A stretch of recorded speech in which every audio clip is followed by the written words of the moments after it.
If you're new to investing, one question comes up fast. What should I actually invest in? Stocks, crypto, real estate? The truth is, beginners don't need complicated investments. In this video, I'll break down 5 of the best beginner-friendly investments that are simple, low stress, and proven over time. Index funds are often considered the best starting point. They track entire markets instead of individual companies. For example, funds that follow the S&P 500 give exposure to hundreds of companies in one investment. Benefits: diversification, low fees, long-term growth potential, simple, reliable, beginner-friendly.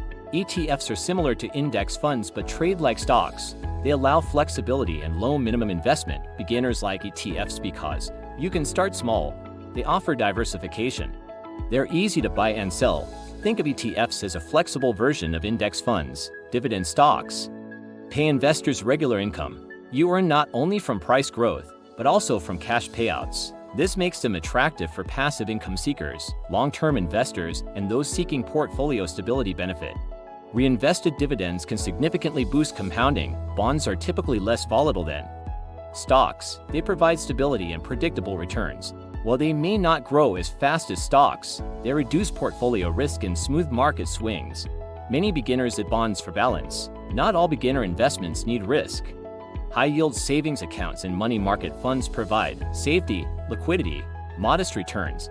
They're great for emergency funds and short-term goals. Investing isn't only about growth, it's about balance. A simple beginner portfolio could look like core index fund or ETF growth, some dividend stocks income, bond stability, cash or savings safety. This creates diversification without complexity.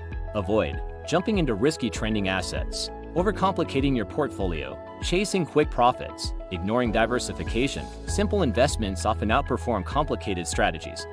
Best beginner investments: index funds, ETFs, dividend stocks, bonds. High-yield savings. Action steps: start with one diversified fund, invest consistently. Keep learning. If this helps simplify investing, hit the like button, subscribe for more beginner investing guides, and comment below which investment are you starting with.